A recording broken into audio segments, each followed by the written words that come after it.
ஹalleluya ஹalleluya ஸ்தோத்திரம் ஹalleluya ஸ்தோத்திரம். நேசிக்கிறதான ஹalleluya ஸ்தோத்திரம் நேசிக்கிற நல்ல பிதாவே, இந்த ஆசீர்வதிக்கப்பட்ட அற்புதமான காலவேளைக்காக ஜெபிக்கிறோம்.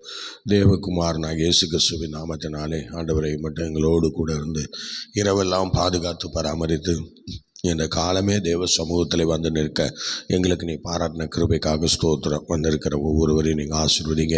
நாங்கள் விடுதலையோடு உங்களுடைய நாமத்தை மையப்படுத்த கர்த்தர் எங்களுக்கு இரக்கம் செய்யுங்க. சத்துருவின் எல்லா தடைகளையும் நீக்கி போடுங்க. ஆண்டோடைய பிரசன்ஸ் கூட இருந்து எங்களை வழி நடத்திட்டோம். எல்லா மகிமை கணத்தை நாங்கள் உங்களுக்கே தருகிறோம். ஆசீர்வதியும் இயேசுவின் நாமத்தில் பிதாவே, ஆமேன் ஆமேன் ஆமேன் ஆமேன் ஆமேன். ஸ்தோத்திரம் ஸ்தோத்திரம். ஆண்டுடைய நாம் மையப்படுவதாக ஒரு பாடலை பாடி தேவனுடைய நாமத்தை நாம் மையப்படுத்தலாம். Price God.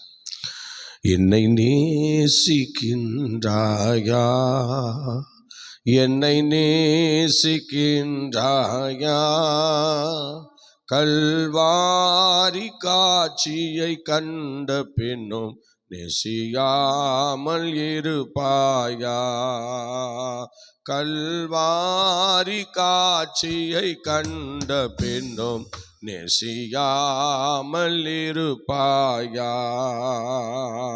என்னை நேசிக்கின்றாயா, என்னை நேசிக்கின்றாயா,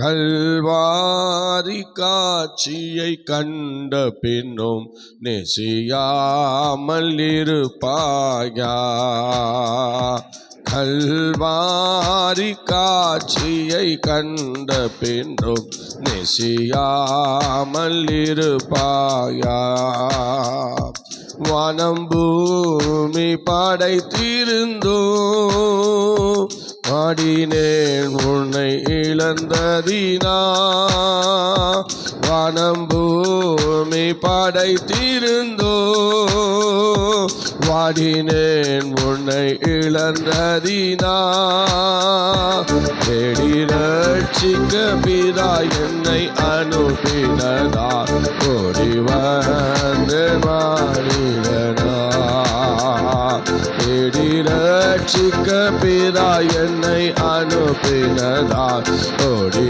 வந்தேன் மாறிடனா, என்னை நேசிக்கின்றாயா,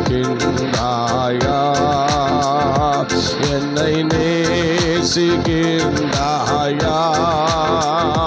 கல்வாரி காட்சியை கண்ட பின்னோ நேசியாமல் இருப்பாயா, கல்வாரி காட்சியை கண்ட பின்னோ நேசியாமல் இருப்பாயா, பாவம் பாரா பரிசுத்தனா, பாவி உன்னை அழைக்கிறேன் பா, பாவம் பாரா பரிசுத்தனா, பாவி உன்னை அழைக்கிறேன் பா, உன் பாவம் யாவும் சுமப்பேன் என்று பாதம் தன்னில் இலை பாரவா, உன் பாவம் யாவும் சுமப்பேன் என்று பாதம் தன்னில் இலை பாரவா,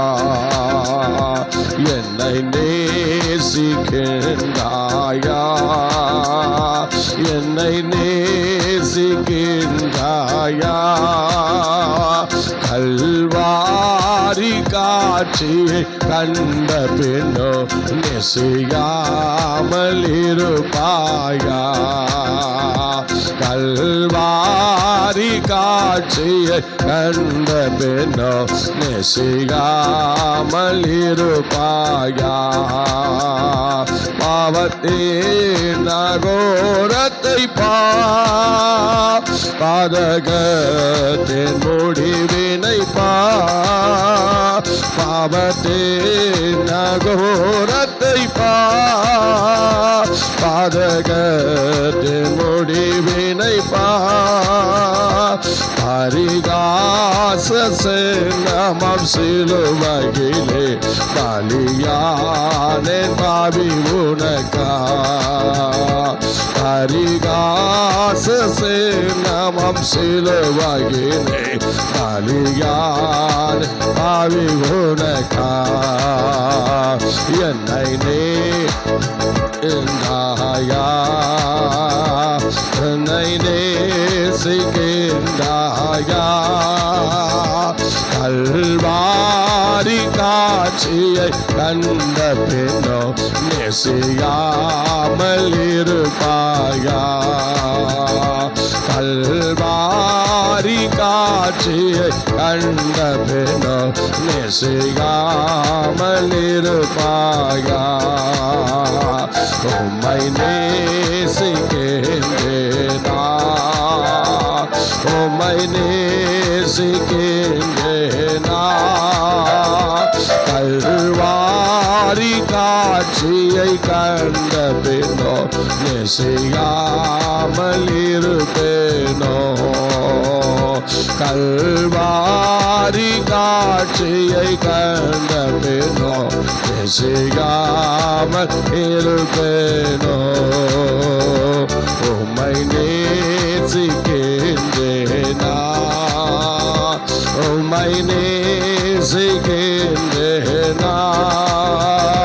கல்வாரி காட்சியை கண்ட பின்னோ நேசியாமல் இருப்பேனோ கல்வாரி காட்சியை கண்ட பின்னோ நேசியாமல் இருப்பேனோ கல்வாரி காட்சியை கண்ட பின்னோ நேசியாமல் இருப்பேனோ கல்வாரி காட்சியை கண்ட பின்னோ நேசியாமல் இருப்பேனோ கல்வாரி காட்சியை கண்ட பின்னோ நேசியாமல் இருப்பேனோ கல்வாரி காட்சியை கண்ட பின்னோ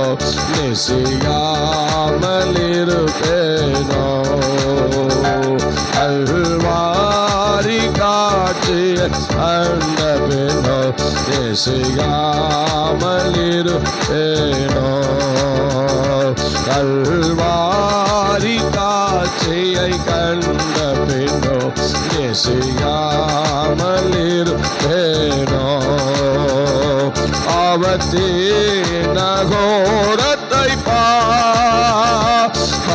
பாதகத்தின் முடிவினை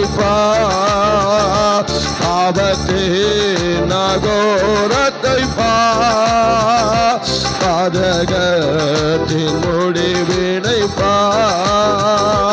பரிகாச நாம சிலுவையிலே பலியானே பாவி உனக்கா பரிகாச நாம சிலுவையிலே பலியானே பாவி உனக்கா பரிகாச நாம சிலுவையிலே பாவியானே பாவி உனக்கா உம்மை நேசிக்கின்றேனா உம்மை நேசிக்கின்றேனா கல்வாரி காட்சியை கண்ட பின்னோ நேசியாமல் இருப்பேனோ கல்வாரி காட்சியை கண்ட பின்னோ நேசியாமல் இருப்பேனோ கல்வாரி காட்சியை கண்ட பின்னோ நேசியாமல் இருப்பேனோ கல்வாரி காட்சியை கண்ட பின்னோ நேசியாமல் இருப்பேனோ கல்வாரி காட்சியை கண்ட பின்னோ நேசியாமல் இருப்பேனோ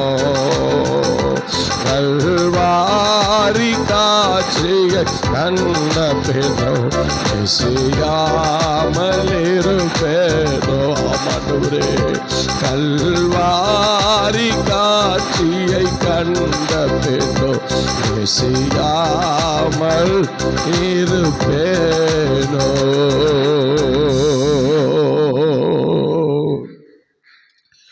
உம்மை நேசிக்கின்றேனா, உம்மை நேசிக்கின்றேனா,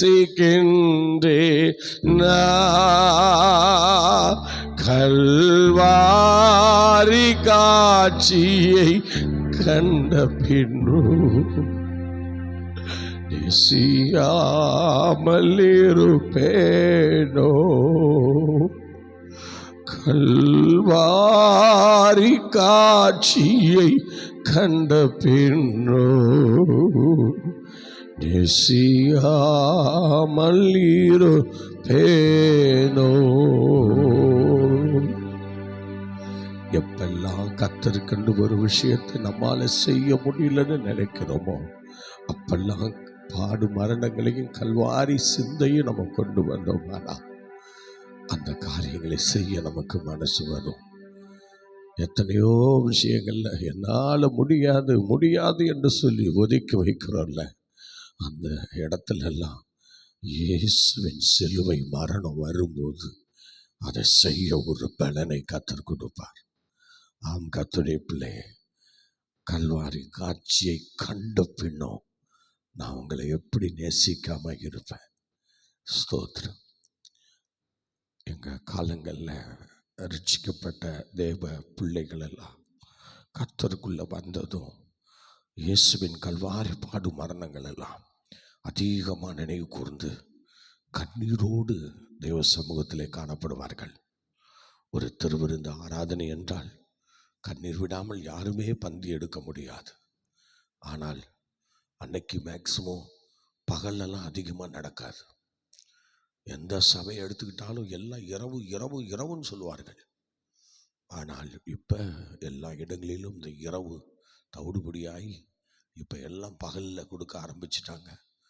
எல்லாம் அன்னைக்கு எல்லா இடங்களையும் மேக்சிமம் கால் கழுவி தான் கொடுப்பாங்க.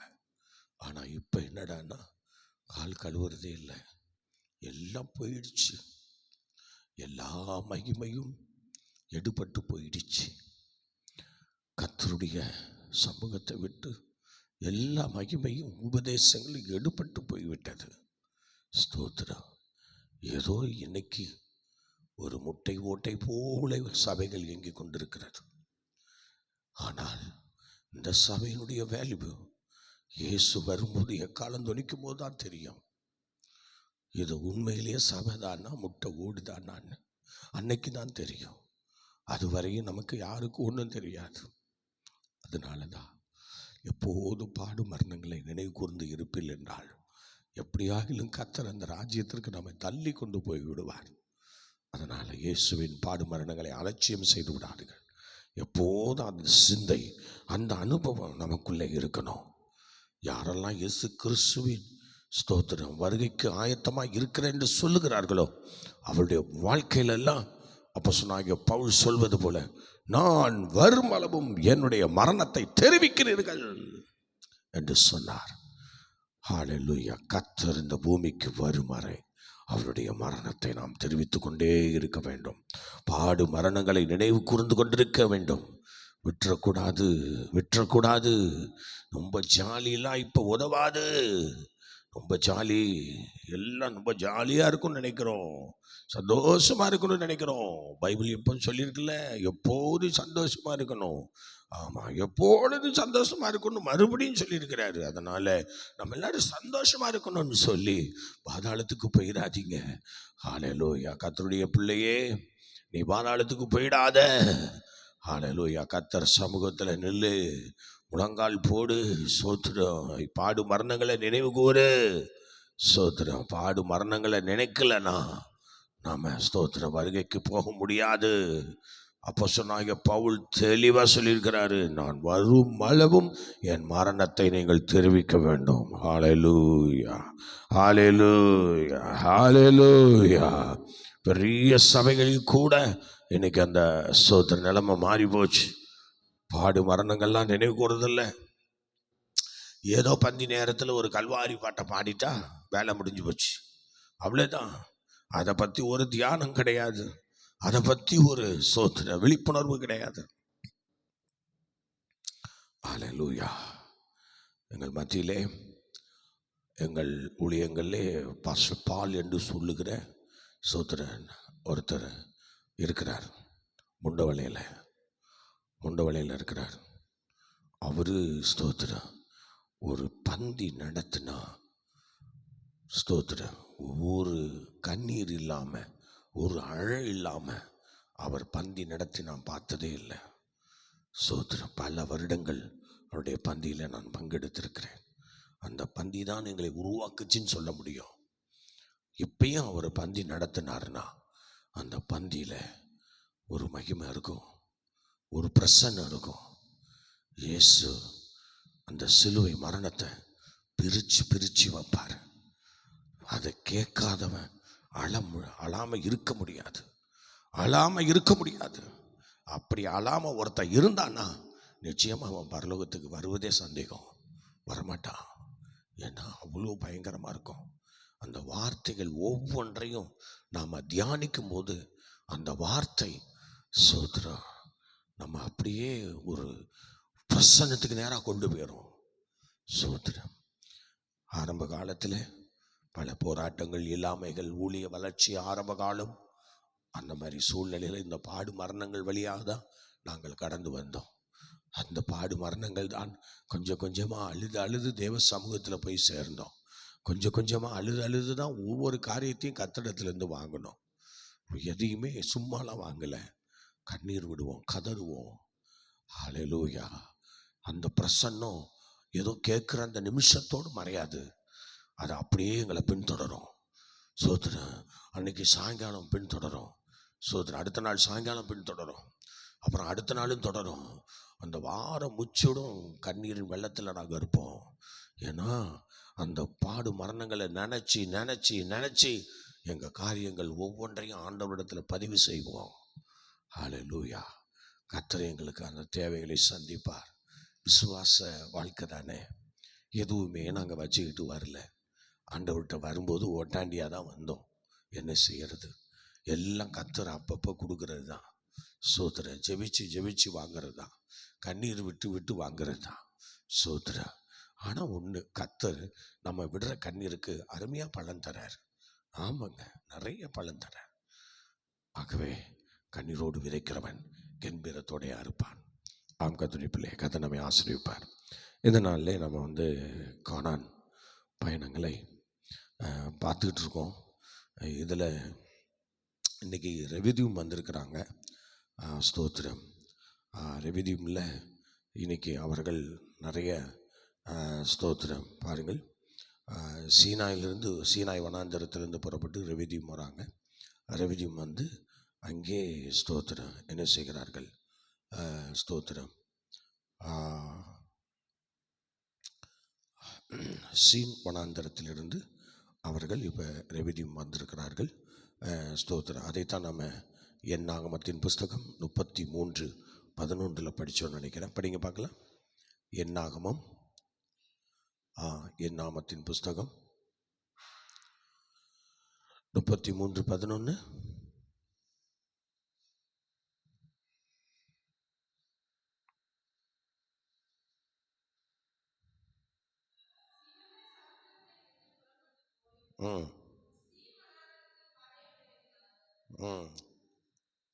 இப்போ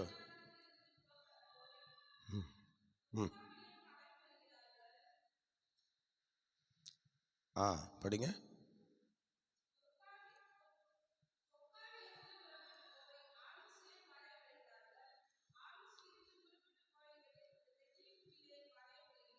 ஸ்தோத்திரம்.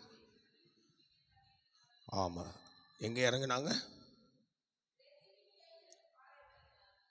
ரெவிதீமிலே பாளையம் இறங்கினார்கள். ஸ்தோத்திரம். ரெவிதீமிலே பாளையம் இறங்கினார்கள். படிங்க, தொடர்ந்து படிங்க. அப்படி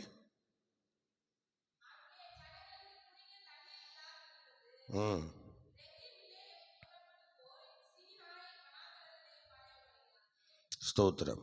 ரெவிதீமிலே அவர்கள் இறங்கி வந்தபோது அங்கே அவர்களுக்கு குடிக்க தண்ணி இல்லை. ஸ்தோத்திரம் என்று நம்ம பார்க்கிறோம்.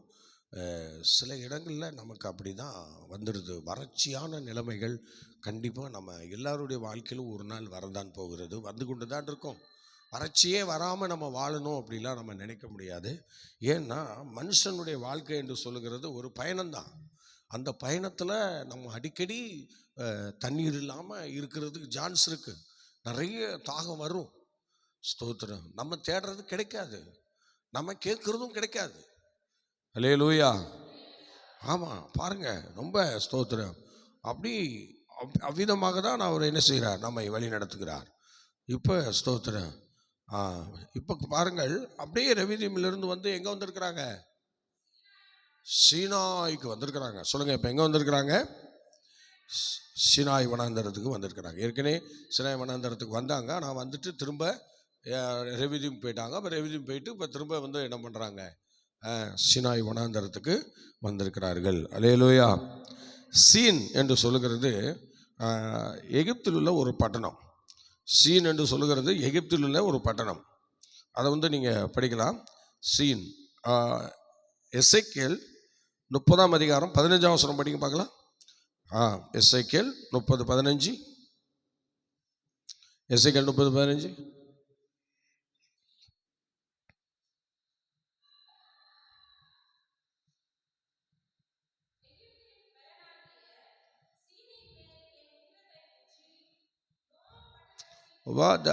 சீனில் ஆண்டுடைய உக்கிரத்தை ஊற்றினார். பார்த்தீங்களா? அது வந்து எகிப்தில் இருக்குது. அது சீன் என்று சொல்லுகிறது எகிப்தில் உள்ள ஒரு ஊர், ஒரு பட்டணம். அந்த பட்டணம் வந்து எசேக்கியேல் இப்போ நம்ம படித்தோம். அப்புறம் சீன் வனாந்தரம் என்று சொல்லுகிறது இது சீனாய்க்கும் ஸ்தோத்திரம் பாருங்கள், சீனாய்க்கும் கடலுக்கும் இடையில ஒரு வனாந்தரம். அந்த சீனாய் வனாந்தரம் இது சீனாய்க்கும் சுயாஸ் குடாக் என்கிறதான கடலுக்கு இடையில ஒரு வனாந்தரம் இருக்கிறது. அதை தான் நம்ம இப்போ படிக்கிறோம். அது வந்து யாத்ராமம் 16:1 படிங்க. யாத்ராமம் 16:1. யாத்ராமம் 16:1. ம் ம் ம் ம்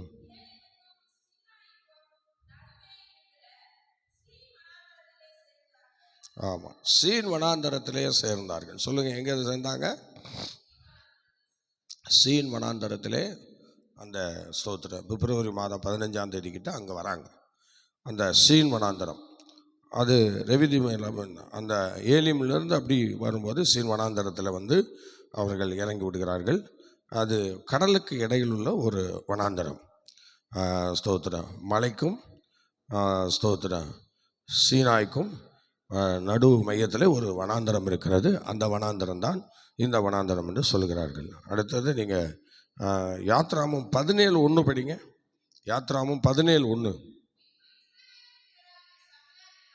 ம் ம் ம் ம் ம் அது நம்ம அந்த இடத்துல இருந்து வந்து ரெவிதீமில் இறங்கி தான் இப்போ ரெவிதீம்லேருந்து திரும்பவும் எங்கே வராங்க? சீனாய்க்கு வருகிறார்கள். என்னாமம் 33:11 படிங்க. என்னாமம் 33:11. என்னாமம்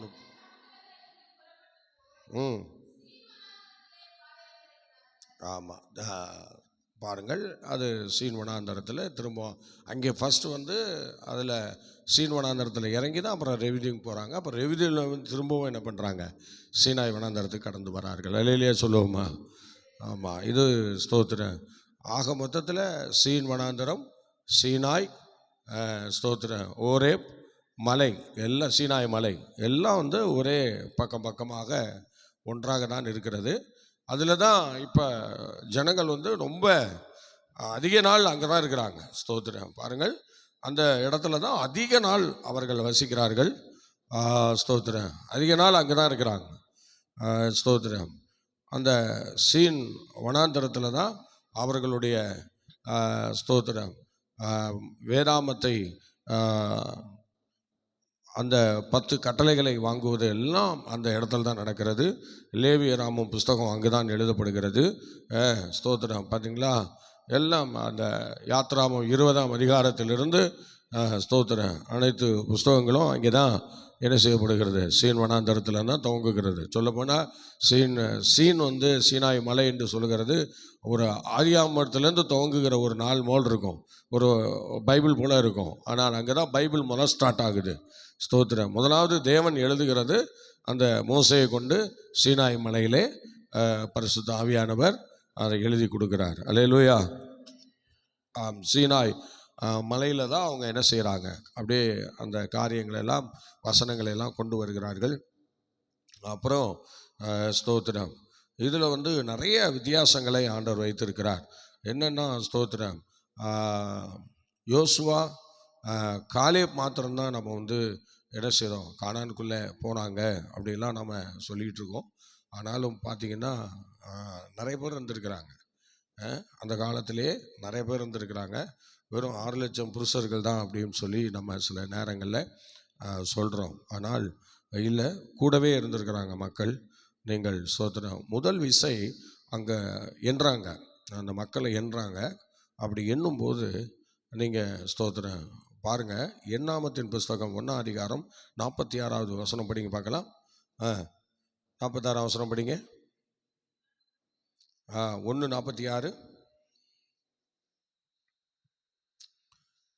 சீக்கிரம் படிங்க பார்க்கலாம்.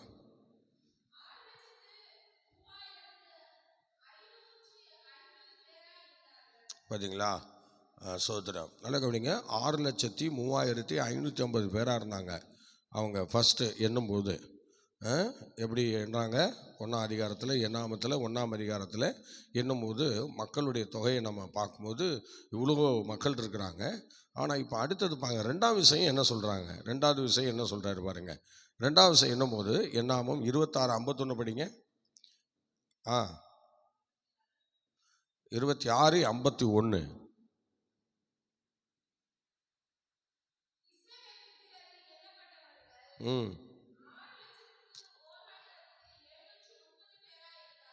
பாருங்கள், அங்கே எத்தனை பேர் இருக்காங்க பாருங்க. 6,01,730 பேர். பார்த்தீங்களா, இப்போ ஸ்தோத்திரம். நம்ம என்ன சொல்கிறோம், 6 லட்சம் பேர் தான், 6 லட்சம் பேர் தான் சொல்லிகிட்டு இருக்கோம். ஆனால் இதில் பாருங்கள் எண்ணிக்கை எவ்வளோ வருது பாருங்கள். 6 லட்சம் பேரில் 6 லட்சம் பேருக்கு அதிகமாகவே இருக்கிறாங்க.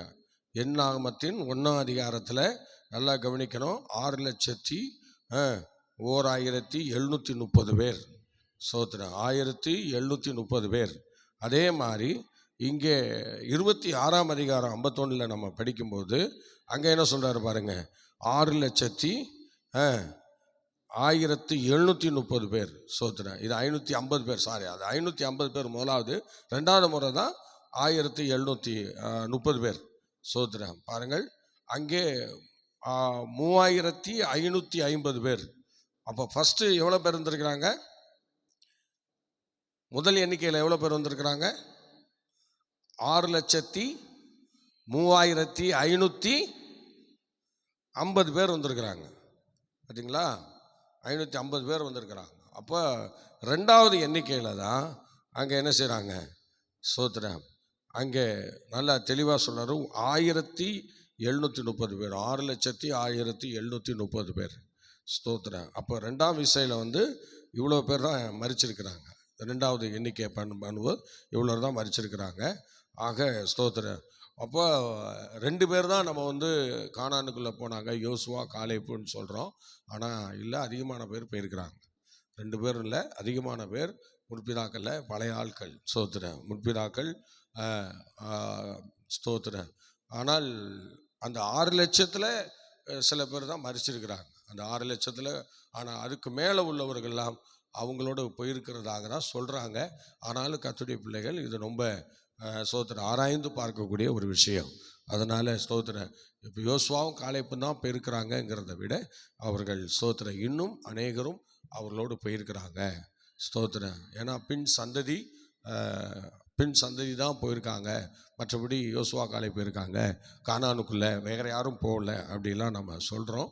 ஆனால் இங்கே எண்ணிக்கையில் இப்படி வருகிறதுனால அவர்களும் ஸ்தோத்திரம் போயிருக்கலாம். எண்ணிக்கையில் அதிகமானவர்களும் அவங்க போயிருக்காங்க யோசுவா காலேப்பு கூடன்னு சொல்லி அதை வேத வல்லுநர்கள் நமக்கு அதை அறிவிக்கிறார்கள். ஒரு அலையிலேயே சொல்லுவோமா? அலையலூயா. இப்போ பாருங்கள், இப்போ ஸ்தோத்திரம் இப்போ என்ன செய்கிறாங்க அந்த ஸ்தோத்திர நாட்களில் ஸ்தோத்திரம் ஒவ்வொரு ஸ்தோத்திரம் தேவனுடைய பிள்ளைகளும் அங்கே மோசேனுடைய வார்த்தைக்கு இணங்கி எல்லாரும் என்ன செய்கிறாங்க, ஸ்தோத்திரம் மோசேயை யோசுவாவையும் மலைக்கு அனுப்புகிறார்கள். அவங்க மலைக்கு போய் அவர் யாத்ராமத்தின் புஸ்தகம் 20ஆம் அதிகாரத்திலிருந்து அவர் அப்படியே எழுத ஆரம்பிக்கிறாரு. அப்படியே ஸ்தோத்திரம் எழுத ஆரம்பித்து அப்படி யாத்ராமத்திலிருந்து 20ஆம் அதிகாரத்திலேருந்து பைபிள் எழுத ஆரம்பிக்கிறாங்க. அதுக்கப்புறம்தான் ஸ்தோத்திரம் ஆதியாமோ ஸ்தோத்திரம் ஏனாமோ எல்லாம் ஸ்தோத்திரம் இந்த கட்டளைகள் எல்லாம் அவரை அன்னைக்கு கொடுத்துட்டு வரார். ஸ்தோத்திரம் அல்லேலூயா.